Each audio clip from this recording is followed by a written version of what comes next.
Bonjour à tous, je m'appelle Zaomin Nguyen et je suis donc cofondateur et directeur général de Prométhée.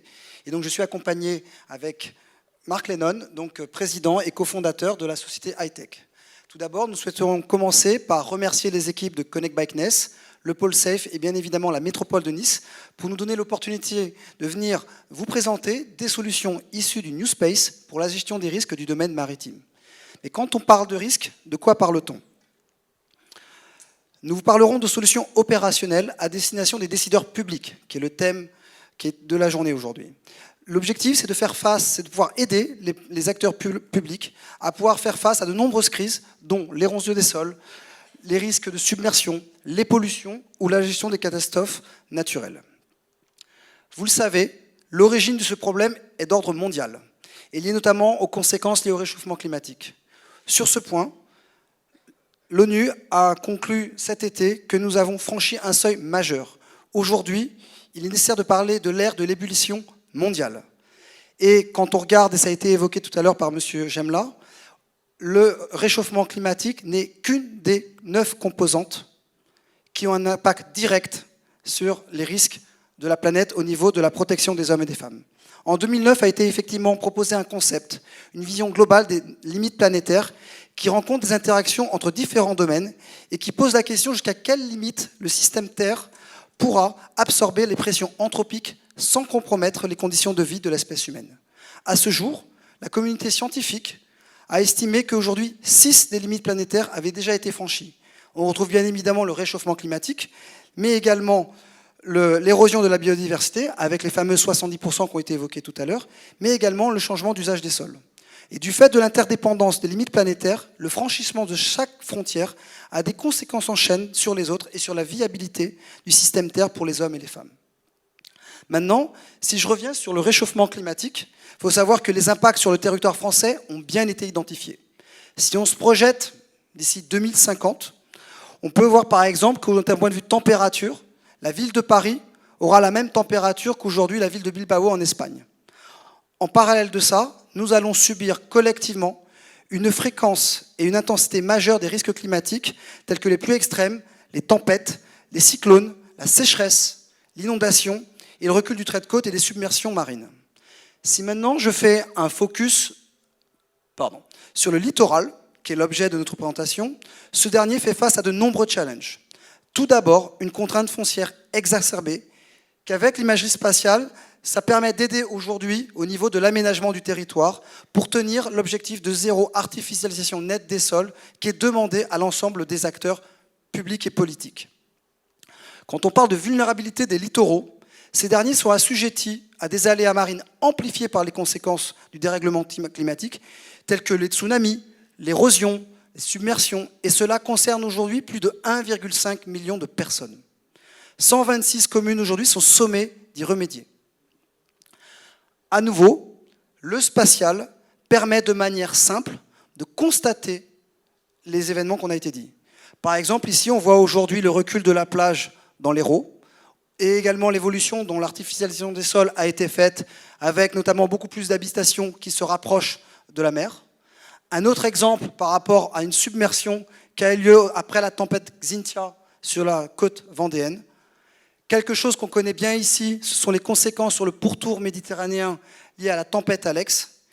Mais également, aujourd'hui, le spatial permet de suivre et de constater différents types de pollution, telles qu'une marée noire en mer Méditerranée. Tout cela peut sembler, d'un premier abord, funeste, mais il ne faut pas être pessimiste. Et c'est un discours d'optimisme que j'ai envie de porter. Parlons maintenant des solutions d'aujourd'hui et demain. Et je vais laisser la parole à Marc pour donner... Merci Zao. Donc, en effet, moi je suis Marc Lennon, je suis en charge d'une société qui s'appelle Hightech Imaging, qui est localisée à Brest. J'ai découvert sur une des slides de Zao juste à l'instant que les projections de 2050 donnent 32,6 degrés à Nice et 32,7 à Brest. Ça veut dire qu'il faut que je revoie mes mais projection du GIEC, parce que ça veut dire qu'il va faire plus chaud, donc potentiellement des mêmes types de problèmes côtiers à gérer. En tout cas, Hightech, on est donc une société, on a aujourd'hui 7 ans, on est une quinzaine de personnes, et le credo de la société, c'est le développement des usages de l'imagerie spectrale pour la cartographie. C'est-à-dire qu'on vient du domaine de l'imagerie optique passive, comme on a parlé ce matin, depuis quelques canaux, depuis les fameuses images à 3 couleurs, rouge, vert, bleu, jusqu'aux images multispectrales avec un peu plus de canaux et jusqu'aux images dites hyperspectrales avec des dizaines, voire des centaines de canaux spectraux, d'où aussi le HY de Hightech, donc pour signifier la thématique un petit peu hyperspectrale. Donc à partir de ça, nous on cherche en fait à démocratiser ces usages à travers la fourniture de services d'acquisition de données. Donc on n'est pas uniquement satellitaire, mais on fournit aussi des services d'acquisition de données sur des avions, sur des drones, puis sur la spécification et l'usage des satellites existants ou futurs. Et puis on est spécialiste de la propagation de la lumière dans l'atmosphère, à la surface de l'eau et dans la colonne d'eau, pour extraire des informations de ce signal lumineux qui est enregistré par les capteurs pour chacun des pixels d'une image. Et on développe ensuite des plateformes de mise à dispo, des informations disponibles pour l'aide à la gestion publique ou pour des problématiques privées ou publiques. Voilà. Et on travaille à 90% dans le domaine côtier et maritime sur à peu près toutes les problématiques qui lient l'interaction de la lumière avec la colonne d'eau, c'est-à-dire tout ce qui est hydrographie, donc mesure de la hauteur de l'eau en petit fond grâce à l'atténuation de la lumière dans la colonne d'eau, avec la morphodynamique qui va avec. On travaille aussi dans le domaine de la biodiversité côtière, bien sûr, tout ce qui est suivi des alguerets, des coraux, des herbiers en particulier aussi. On travaille sur la macrofaune, donc suivi de la mégafaune et avifaune marine, notamment sur les futurs sites d'éolien en mer, notamment ici en Méditerranée. On travaille sur la gestion de la turbidité, donc de la transparence de l'eau et toutes les applications qui en découlent. Sur l'archéologie côtière aussi, on a énormément de sites en petit fond en Europe ou partout dans le monde, en tout cas sur cette zone 0,10 mètres de fond qui a été habitée à certains endroits à des époques passées. Il y a énormément de sujets sur l'archéologie côtière et un tout petit peu sur le phénotypage en agronomie.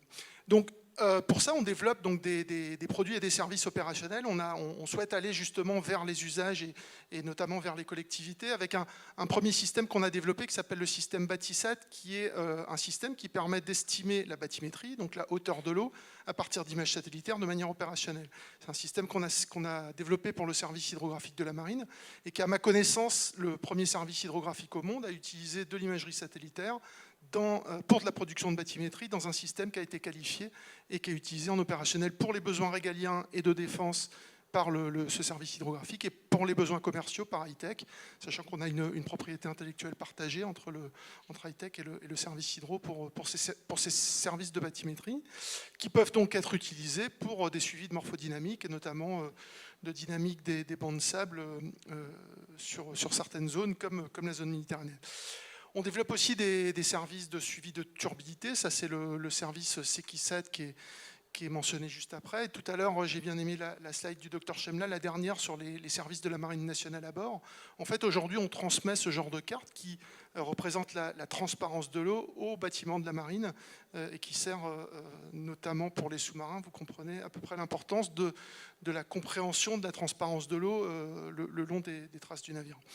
Et tout ça, donc, on les met dans des systèmes d'information. Ici, notre système d'information phare qu'on développe aujourd'hui à l'échelle nationale, c'est le système LithoVis.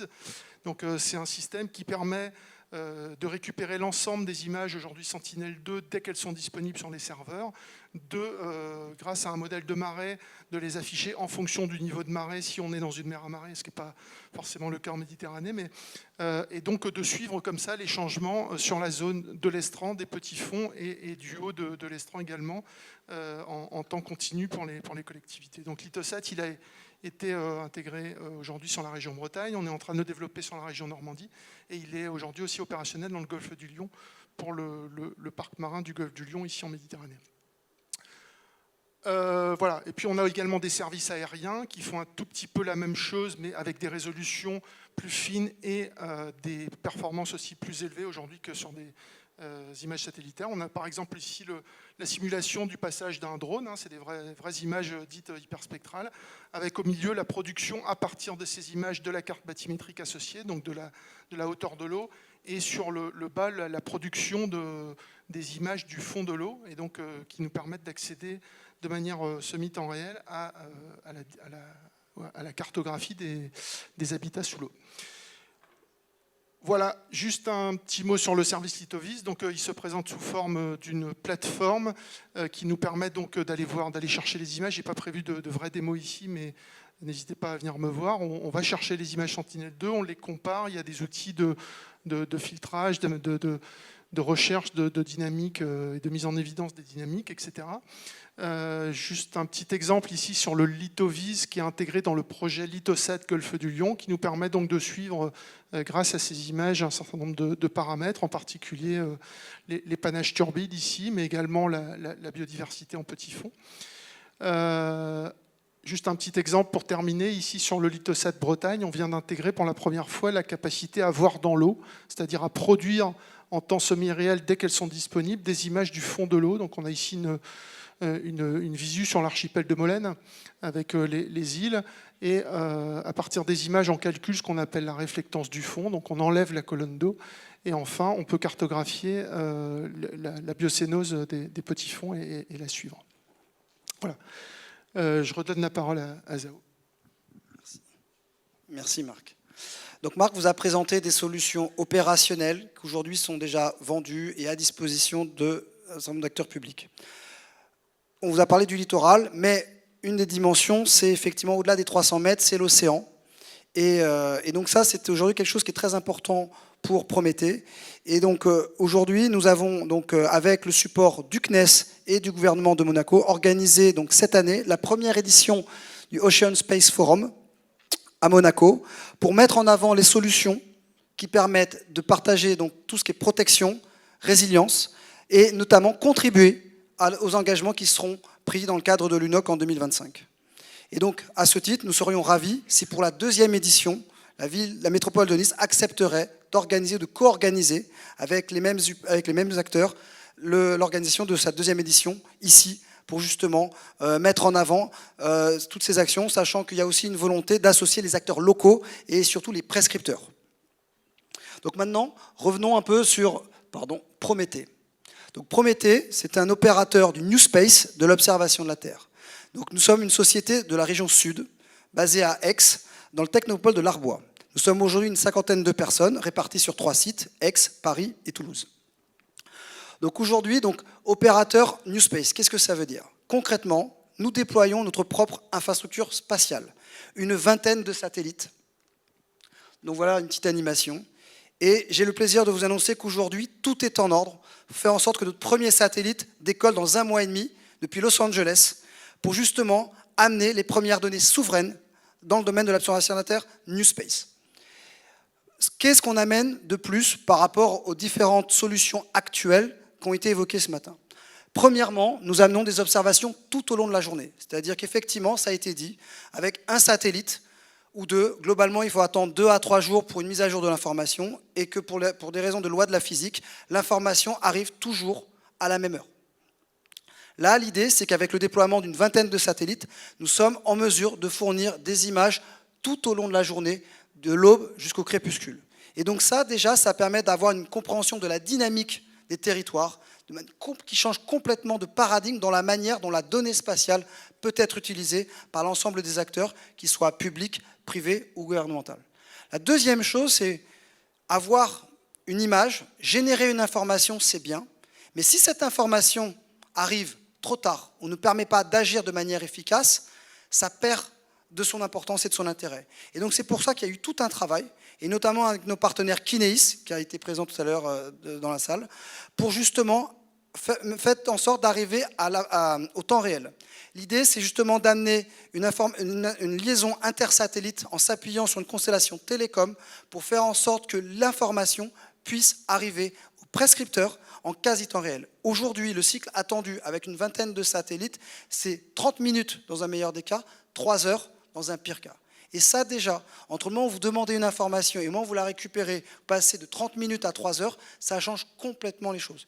Et nous, notre volonté, c'est vraiment également de démocratiser. C'est-à-dire pas faire en sorte que cette information, qui aujourd'hui est principalement concentrée autour des acteurs, on va dire, de la sécurité ou de la souveraineté, puisse être également auprès des acteurs publics tels que les collectivités ou les régions ou les préfectures pour pouvoir agir au plus vite, notamment face à des crises liées au climat. L'autre chose, c'est différents capteurs. On a parlé de multispectral qui permet effectivement de voir, mais l'idée également est d'amener d'autres capteurs comme l'hyperspectral. L'hyperspectral, ça a été dit, ça permet de caractériser la matière. Concrètement, ça me permet, par exemple, si vous voyez une tache dans l'eau, de pouvoir caractériser la nature de la pollution. Est-ce que c'est un hydrocarbure? Est-ce que c'est un dégazage? Est-ce que c'est le rejet des toilettes du bateau? Donc tout ça, ça permet d'avoir une information plus éclairée pour agir de manière plus efficace. L'idée, c'est vraiment de mieux fiabiliser l'information. Et le fait de pouvoir doter la constellation de différents types de capteurs est un moyen de mieux répondre aux attentes.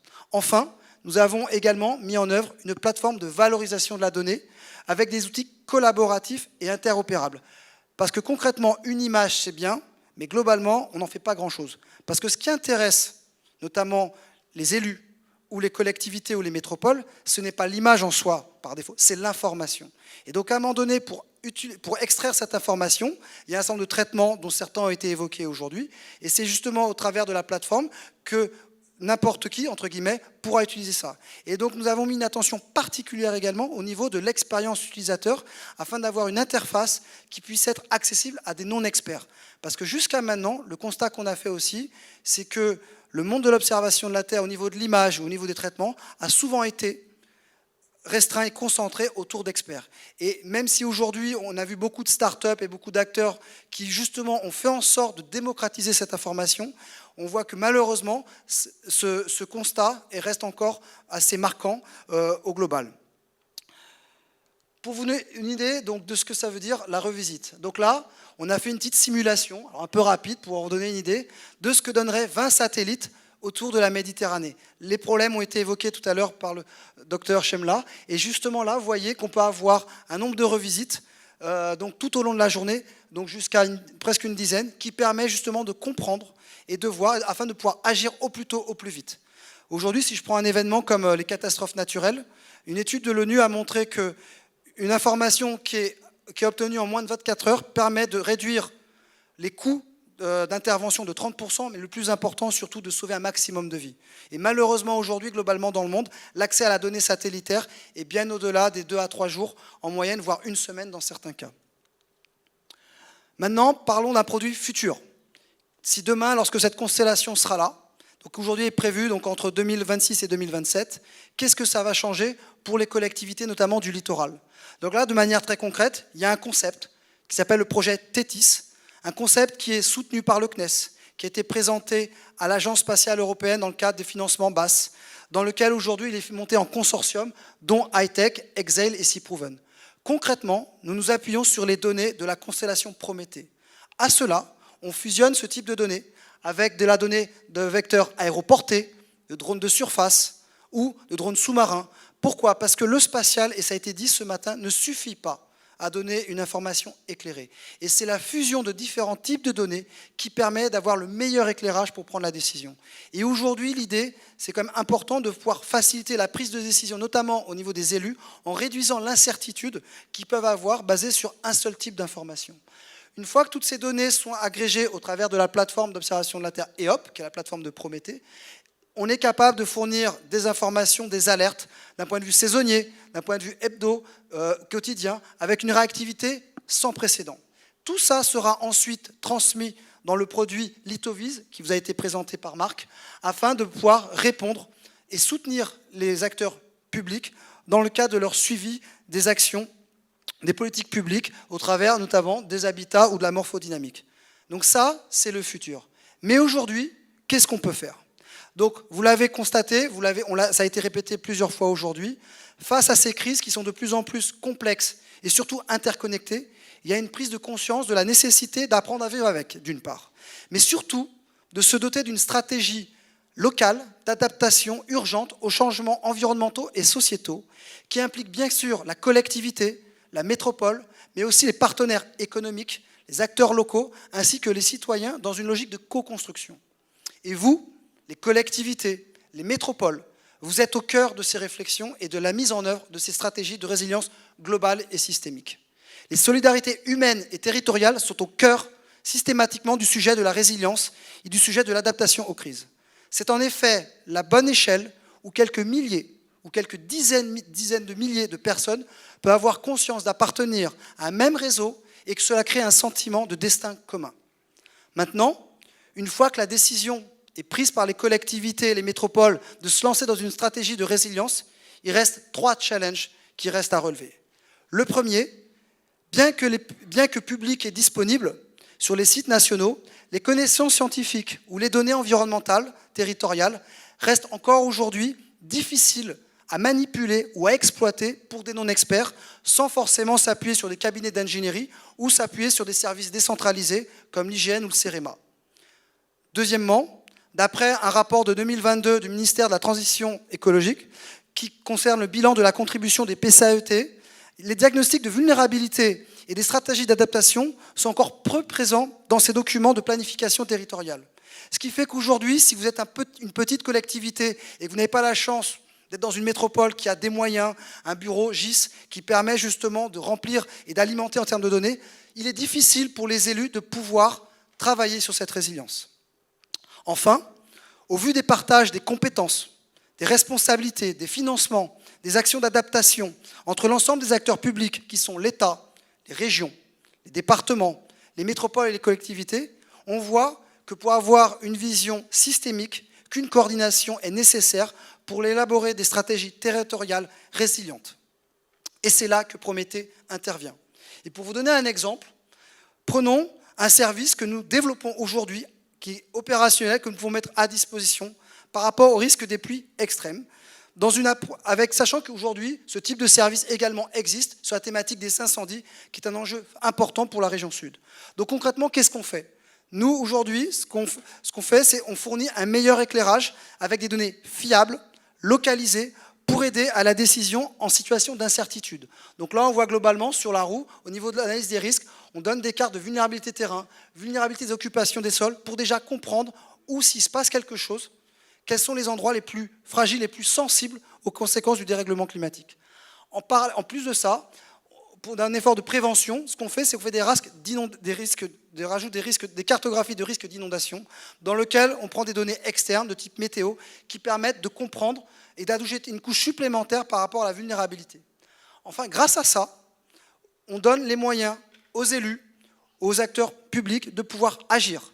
Et là, on a un exemple, par exemple, des travaux qui ont pu être faits au niveau d'une digue pour justement limiter l'impact au niveau de submersion. L'objectif de ces services est de permettre à l'ensemble des acteurs publics de pouvoir augmenter leur capacité d'atténuation et d'adaptation face aux crises. Concrètement, l'idée, c'est d'aider à passer d'une réponse sectorielle à une réponse systémique. Et surtout, ne pas se focaliser uniquement sur la gestion de crise, mais amener des connaissances nécessaires et utiles pour tout ce qui est prévention et la résilience. Donc là, vous avez un exemple du produit fait sur Derna en Libye, suite à la catastrophe récente, où on a empilé un ensemble d'informations entre vulnérabilité, risque par rapport au bâti, et de constater malheureusement que suite à ce qui s'est passé dans ce pays, que globalement les points noirs, qui sont les points où il y a les destructions, il y a une corrélation forte par rapport aux quarts de vulnérabilité où les risques étaient les plus élevés. Et c'est ça aujourd'hui, notre volonté de Prométhée, c'est aider les élus et les acteurs publics à pouvoir mieux anticiper, mieux prendre en compte les risques afin de pouvoir éviter des catastrophes et surtout mieux protéger les hommes et les femmes de vos territoires.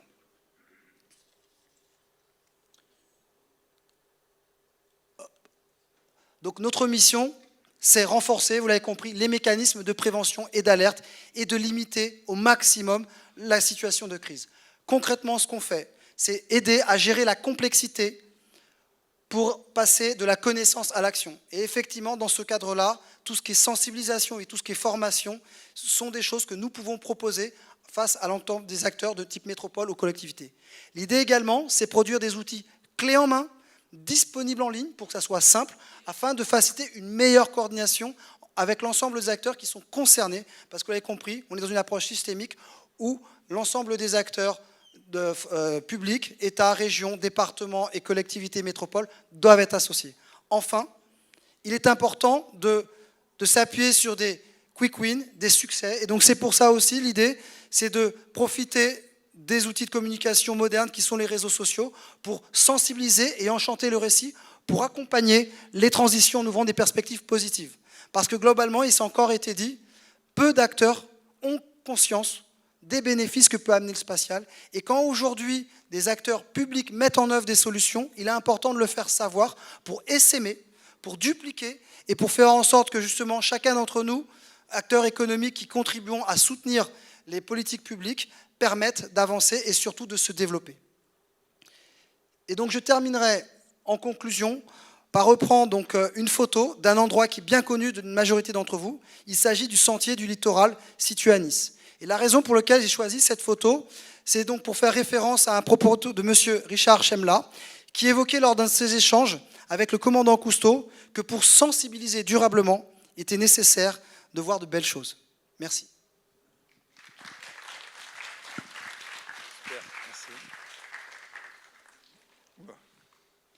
Bien, je ne sais pas, est-ce qu'il vous reste encore un peu de force et de quoi poser une ou deux questions dans la salle avant qu'on arrive à la partie plus récréative et la promenade. Je vois pour l'instant, vous avez été complet, j'imagine.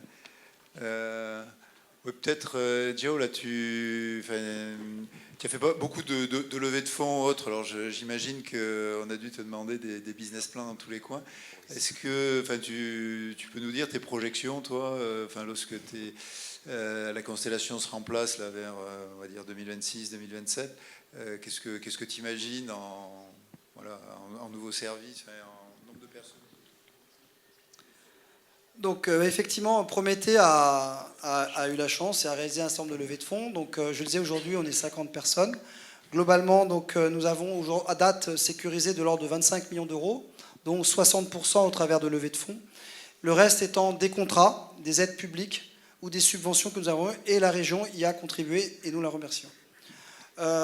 Nous sommes une société, comme on le dit, un bébé CNES. Nous avons eu la chance d'être soutenus par le CNES. À l'époque, nous étions 2 cofondateurs avec une idée un peu folle de vouloir rendre à la France et à l'Europe cette souveraineté New Space, observation de la Terre, que seules aujourd'hui 2 nations ont, qui sont la Chine et les États-Unis. Et nous avons été accompagnés par le CNES, financièrement, économiquement et techniquement. Et grâce à ça, aujourd'hui, nous avons pu mettre en œuvre le nécessaire pour qu'un premier satellite, je répète, soit tiré d'ici 1 mois et demi, et d'avoir 2 autres satellites qui seront tirés globalement dans les 12 à 18 mois qui suivent. L'idée est donc pour aujourd'hui garantir le déploiement de cette constellation. Jacques l'a évoqué tout à l'heure, il y a France 2030, et clairement, France 2030 est un levier important pour justement amener un financement qui sera complété par des venture capital et nous permettre ainsi de déployer l'ensemble de la constellation. Donc nos volontés, je l'ai dit, c'est de démocratiser. Donc concrètement, aujourd'hui, quand on regarde le marché de l'observation de la Terre, je répète, il est concentré, à l'heure où on se parle, principalement dans les acteurs de la défense. Notre volonté, clairement, nous avons une approche duale, ça a été dit, avec un environnement très fort, parce que nous n'avons pas le choix. Nous devons contribuer et aider l'ensemble des acteurs publics, privés et citoyens à agir en ce sens. Et il est clair qu'aujourd'hui, notre vision en termes de clients, qui est donc par rapport à ta question, c'est de faire en sorte qu'on ait un balance entre les acteurs institutionnels, entre le monde de la sécurité défense et le monde, je dirais, environnement et sociétal, qui progressivement se réduit pour faire monter le privé et à terme, nous espérons, le citoyen. Voilà. Merci. Il y a une question dans la salle. Oui, juste une question simple. Dans le modèle économique, une fois que les 20 satellites seront lancés, la donnée sera payante, j'imagine. Elle serait abordable. Vous avez un coût. Est-ce que ce sera abordable pour les collectivités, justement, qui en auraient besoin, ou est-ce que ce sera gratuit? Qu'est-ce qu'il en sera? Donc, oui, la donnée, elle sera accessible aux collectivités. Comment? Alors, de plusieurs manières, mais globalement, une manière qui aujourd'hui existe déjà, c'est que Prométhée fait partie des 9 sociétés qui ont été sélectionnées par la Commission européenne et l'ESA pour contribuer à la mission Copernicus, c'est-à-dire le programme européen dont un certain nombre de données sert aujourd'hui à alimenter un certain nombre de start-up ici présents dans cette salle. Et donc, il est aujourd'hui notre premier satellite qui n'a pas encore volé, est déjà à moitié réservé pour compléter Copernicus et faire en sorte que cette information soit accessible gratuitement en tout cas au travers de ce programme pour les collectivités. Ce qui n'empêche que pour avoir la réactivité ou la très haute visite, bien évidemment, là on est sur un forfait qui est payant, mais notre volonté c'est démocratiser, et l'idée c'est que plus, à travers de ce genre d'événements, il y aura d'utilisateurs, plus on sera en mesure d'arriver avec un produit accessible pour un maximum d'acteurs publics et en particulier les collectivités, parce que notre volonté c'est soutenir ces acteurs par rapport aux ambitions environnementales qui ont été évoquées. Je crois que j'ai une autre question dans la salle. Oui, je peux. Oui, vous avez une petite question. Juste pour prolonger ce que vous avez dit sur la souveraineté, qui était un objectif entre les US et la Chine. Est-ce que dans votre roadmap, à un moment donné, vous incluez, vous en avez un tout petit peu parlé, mais vous incluez la dimension européenne, et de quelle manière? Parce que française, c'est bien. Est-ce que c'est suffisant face à l'éternelle question entre les États-Unis et la Chine? Non, clairement, nous avons un backbone français, mais nous sommes bien ouverts à l'Europe. Aujourd'hui, bien évidemment, nous essayons de favoriser la filière française, puisque le filière New Space, et ça c'est encore prouvé aujourd'hui, et comme le CNES le dit, tous les mois, il y a une nouvelle société qui arrive sur le territoire, ou qui se crée sur le territoire français. Et donc, bien évidemment, nous souhaitons aider, accompagner la filière. Aujourd'hui, dans notre modèle économique, notre particularité, c'est que notre stratégie, c'est d'aller vite. Les Américains et les Chinois ont 5 ans d'avance. Donc il est évident pour nous que ce n'est pas en développant le hardware ou quelques briques du digital qu'on sera en mesure de les rattraper. Donc le choix qu'on a fait, c'est de s'appuyer sur cet écosystème français et européen pour aller vite, parce qu'aujourd'hui, nous constatons que globalement, l'ensemble de ces acteurs-là ont gagné des parts de marché, ont démontré leur compétitivité et une avancée technologique tout aussi égale ou supérieure à ce qu'on peut trouver en dehors de l'Europe. Et donc aujourd'hui, on va là-dessus. Et le fait de travailler au travers de Copernicus et des H20 nous oblige à faire des consortiums européens pour répondre à ça. Et donc clairement aujourd'hui, même si, je répète, nous avons un cœur français, nous avons une ouverture à l'Europe qui est nécessaire, parce que c'est au travers de la France et l'Europe que nous pourrons accéder et quelque part rattraper le retard sur les Américains et les Chinois. Ok, merci. Je crois qu'il y a une question plus haut, si elle peut...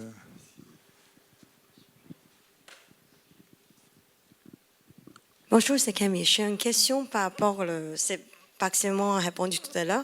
Dans la section avant, je pose une question sur comment vous utilisez les autres sur les données hyperspectrales. On m'a répondu, on n'utilise pas parce que c'est cher.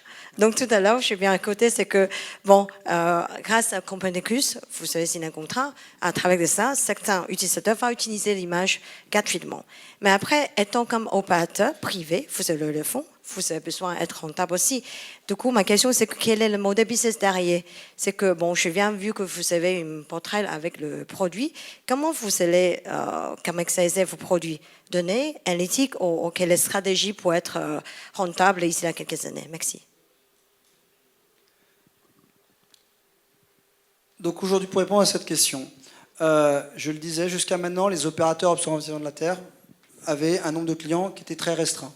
Ce qui fait que globalement, une des raisons pour lesquelles le prix de la donnée était cher, c'est qu'à partir du moment où on a peu de clients, on est obligé d'amortir l'ensemble des infrastructures et de l'OPEX par rapport à ça. Nous, ce à quoi on croit et ce qu'on constate dans les faits, c'est qu'au travers du Covid, au travers de l'Ukraine et au travers d'événements comme celui-ci, il y a une prise de conscience de l'apport du spatial et des bénéfices que ça amène au-delà des acteurs historiques traditionnels de la souveraineté. Donc le constat que l'on voit, c'est qu'aujourd'hui, des commandes arrivent de plus en plus auprès des acteurs en place. Et qu'on retrouve, bien évidemment, on le voit en dehors de nos frontières, au-delà de l'Atlantique ou de l'autre côté. Mais le fait que, par exemple, la Commission européenne ait placé des contrats structurants pour faire en sorte qu'aujourd'hui, il y ait de nouveaux clients et de nouveaux utilisateurs, ça va nous permettre quelque part, collectivement, de plus consommer. Et donc, à partir du moment où il y a une base client beaucoup plus importante, on a de fait une opportunité et une capacité de pouvoir mettre un prix de l'image, mais surtout du service, à des conditions économiques optimum qui permettent d'avoir beaucoup plus d'utilisateurs. Et le fait aussi d'avoir de nouvelles données et d'avoir une fréquence de revisite plus élevée et d'avoir accès à l'information temps réel amène aussi de nouveaux use cases qui n'étaient pas possibles jusqu'à maintenant. Donc quand on combine plus de sensibilisation par rapport à une compréhension, quand on combine le fait qu'il y ait beaucoup plus de clients, quand on combine également le fait qu'on ait plus de réponses à des use cases pour lesquels il n'y avait aucune réponse à date, tout cela nous permettra aujourd'hui de pouvoir un modèle économique rentable, tout en permettant d'avoir des coûts plus acceptables et moins chers que ce qui n'est offert aujourd'hui par le marché. Merci. Je ne sais pas si...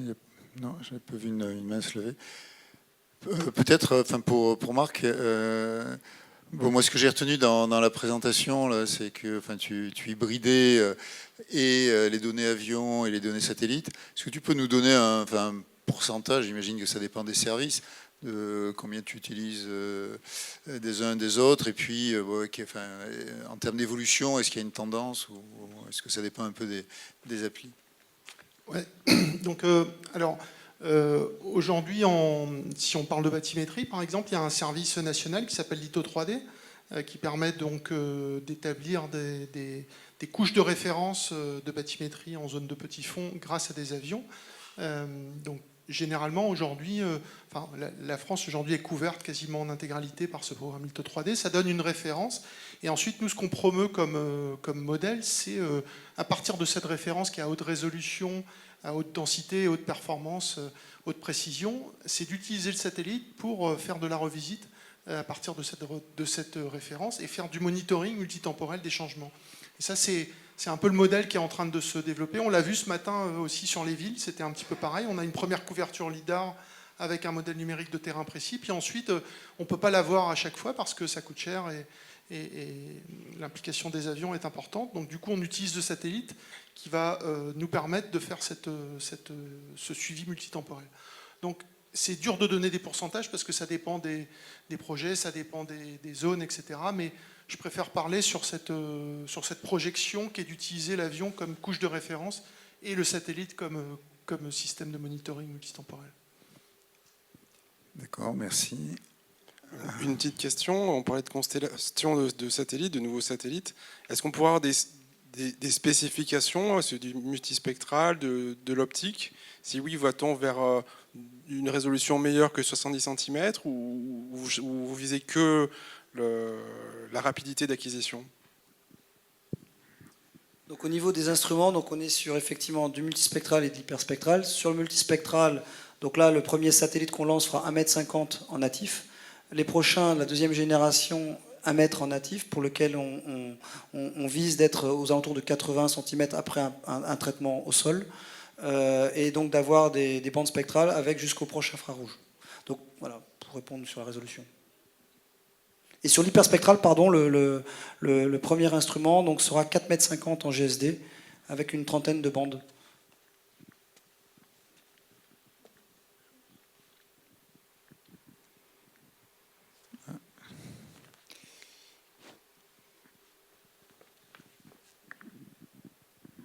C'est plus une question d'ouverture.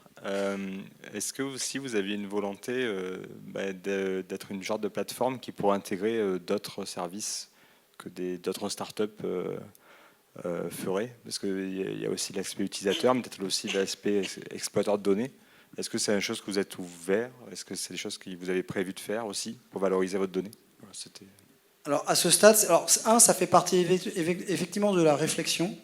Parce qu'un des constats que l'on a fait, c'est qu'il y a plein d'acteurs aujourd'hui qui développent des solutions et que quand on regarde la base client, globalement, il est difficile pour ces utilisateurs de savoir que ça existe et admettons que ça existe, comment le trouver.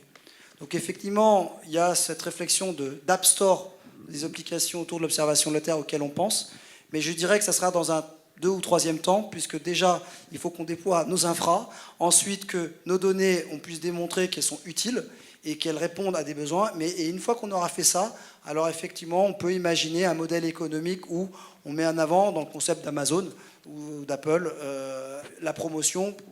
Ce qu'on est en train de faire en revanche, de manière plus court terme, c'est que, ce que je n'ai pas dit, c'est qu'on a un modèle économique qui est double chez Prométhée, c'est-à-dire qu'on déploie notre infra et nous vendons nos services, mais ce qu'on fait également, c'est qu'on duplique notre système complet et on vend à l'export, et notamment des pays émergents situés en Afrique et en Amérique latine. Alors pas que, mais principalement. Et pourquoi on fait ça? Parce qu'en fait, on constate qu'il y a des acteurs, et en tout cas sur le marché français-européen, on se positionne principalement pour la fourniture de données ou de services à valeur ajoutée, mais qu'en revanche, dans certains pays, la notion de souveraineté est dimensionnante, et eux, ce qu'ils veulent, c'est ça. Et donc, comme nous, aujourd'hui, eh ben, on a une architecture end-to-end. Eh ben, l'idée, c'est qu'on prend notre système, on le duplique et on le revend. Et dans ce cadre-là, effectivement, quand c'est un centre de CPA nous pose des questions, tiens, on a une problématique autour des déchets, de l'agriculture, du maritime, eh ben, un peu comme vous, nous n'avons pas vocation à être experts sur toutes les verticales. Nous avons vocation à faire en sorte que notre information ou des premiers niveaux de traitement soient accessibles à un maximum de sociétés métiers et pour lequel on fait des partenariats, et comme ce qu'on a fait avec Hightech, pour justement promouvoir les solutions de nos partenaires sur des thématiques bien précises, afin que ces pays-là puissent consommer. Et ça, aujourd'hui, c'est des choses qu'on fait déjà. Oui, Dominique Robin, directeur d'Atmosud. Alors, comme l'heure est à l'ouverture, j'en profite. Donc, on a parlé de la colonne d'eau. Moi, ce qui m'intéresse, c'est plutôt la colonne d'air et dans la troposphère, hein, dans les basses couches. Alors, soit effectivement Prométhée, soit peut-être des gens qui sont dans la salle, si on a l'occasion ce soir de se voir, mais ça fait partie des questions que nous nous posons. Finalement, bon, on a vu Tropomie, hein, beaucoup de choses qui ont été apportées depuis quelques années, mais ces évolutions, et notamment les résolutions, hein, qu'on a vues aujourd'hui, moi, m'interrogent beaucoup. Et voilà, je veux savoir si vous aviez des ambitions sur ces questions. Merci. Alors, nous, on est historiquement plus effectivement sur la colonne d'eau que sur la colonne d'air. Cependant, on regarde aussi de près le transfert radiatif dans l'atmosphère. Donc, ce qu'on est en train d'évaluer en ce moment, ce serait, avec les futurs capteurs hyperspectraux qui arrivent, des services d'estimation ou de caractérisation des aérosols qui, eux, sont accessibles sur des données avec des configurations spectrales telles que l'imagerie spectrale, et donc de commencer à réfléchir à des premiers systèmes opérationnels de caractérisation de ces aérosols, c'est-à-dire en gros type d'aérosol et puis distribution de la taille des particules. Donc ça, c'est dans les tuyaux. Après, sur d'autres types de caractérisation de l'air, pour l'instant, on n'a rien dans les cartons, mais ça pourrait venir avec notamment l'extension des gammes spectrales un peu plus loin dans l'infrarouge, on va dire, qui sont la deuxième génération des capteurs hyperspectraux qui arriveront après. Et avec ces capteurs-là, dans ces gammes spectrales-là, on aura des possibilités de caractérisation, notamment des gaz un peu plus importantes qu'aujourd'hui, mais ça, je dirais, c'est plus dans l'étape d'après, quoi. Ce que je peux dire pour compléter, donc nous sommes un opérateur et globalement, en dehors des outils que j'ai présentés tout à l'heure, nous sommes agnostiques de la verticale. Par contre, ça nous intéresse d'avoir connaissance de vos attentes ou vos besoins en termes de données pour quelque part les communiquer à notre écosystème de partenaires instrumentistes. Nous ne fabriquons pas d'instruments, nous ne fabriquons pas la plateforme satellite, nous nous appuyons sur des partenaires qui sont des experts en la matière, et en fait, ces gens-là n'ont pas forcément la connaissance des besoins des utilisateurs finaux. Donc aujourd'hui, j'invite toute personne qui a des besoins spécifiques en termes de données ou en termes de services, s'il le souhaite, de nous les communiquer afin de pouvoir réfléchir à comment ce type de service pourrait être développé. Parce qu'une des opportunités que l'on a actuellement, et ça a été dit par Jacques, il y a France 2030. Aujourd'hui, avec cette AMI qui consiste à remonter les besoins des acteurs institutionnels, et donc les collectivités et les laboratoires de recherche font partie, pour dire voilà, quels sont les services ou les données dont vous avez besoin, qui pourraient être cofinancés ou financés avec le support de financement France 2030. Il y a des aides au niveau national, il y a des aides au niveau régional, et donc ça c'est des choses qu'on peut construire ensemble avec des acteurs de l'écosystème français. D'accord, Patrick. Ça marche. Plus de questions. Le docteur Chemla est revenu dans la salle. Si jamais vous aviez une ou deux questions aussi, n'hésitez pas.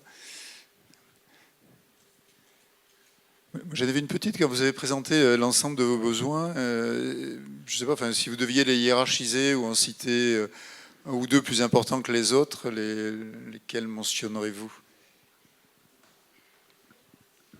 Ça a été dit, bien sûr, il y a deux volets. Un volet pollution, tout ce qui peut être l'impact de la pollution, parce qu'on est vraiment très demande, et de prévoir cette évolution. Pour moi, je vous dis, la Méditerranée, c'est un ensemble de bassins, donc il n'y a pas de frontières. On sait très bien qu'il y a la courantologie de Gênes, etc. Donc c'est intéressant de savoir, quand il y a un accident, vous savez aussi que la Méditerranée est la zone où il y a pratiquement le plus de transport de pétrole, donc c'est important de connaître ça, peut-être la pollution. Et puis le deuxième, c'est d'extrapoler, c'est de travailler sur la montée des eaux, le changement climatique, d'avoir des études, des modèles qui nous disent voilà, qu'est-ce qui peut se passer par rapport à encore une fois, c'est très imprécis, hein, mais c'est pour ça que ça serait intéressant de savoir, dans une fourchette, comment notre code peut se transformer. À mon avis, parce qu'il faut rester modeste, c'est pas forcément l'avis peut-être de tout le monde et de nos techniciens. Je vous remercie. Je pense qu'on peut clore ce défi 5 et en remerciant nos 3 intervenants encore une fois.